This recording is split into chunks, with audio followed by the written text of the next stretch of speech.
Of the three pillars of Lent, almsgiving is perhaps the least understood. And when we do think about alms, we instantly translate in our minds to money. And then it just falls into that category of what the church wants. They want me to take my checkbook out and give them money. But instead, almsgiving is something very different than any of the other times that we talk about stewardship and giving and things like that. And our giving to the church to begin with is not related to, a donation we may give to the Red Cross or something like that. Tithing, when we speak about that, is something that comes out of justice, that out of the fact that God gives us 100%, we owe God a debt of gratitude, so we give Him the first fruits, the first 10%, and that's something we owe to God. That's tithing. Almsgiving, completely different, and it's not necessarily given to the church. It's something that proceeds not from justice and a debt, but something that proceeds from charity. So its place in Lent is helping us develop a generosity of spirit. So in fasting, we restrain ourselves, all of our other desires, except for our desire for God. So that's the brakes, if you will. Almsgiving is the accelerator.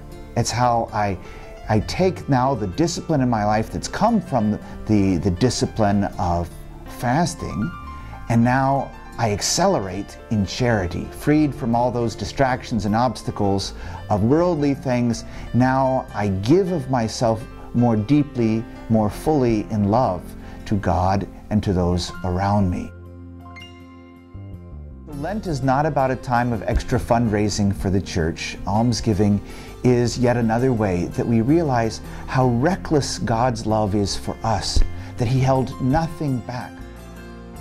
Like in the story of Abraham and Isaac, Abraham was going to sacrifice his son, but then God said, no, you don't have to do that. But that's what God did. He held nothing back. His beloved son, He gave Him to us for our salvation. So Lent is about us discovering, don't hold anything back. And just worldly people that we are, of course, money is something we cling on to tight, and especially when economic times are difficult, we cling on to it even more. But this teaches us to be generous, not just with our money, but with everything. So back to those pillars of Lent. Prayer, we be generous with our time with God. And fasting, we be generous in our desire for God more than anything else. And then in almsgiving, we take that impetus of love and we give it back to God in love, holding nothing back.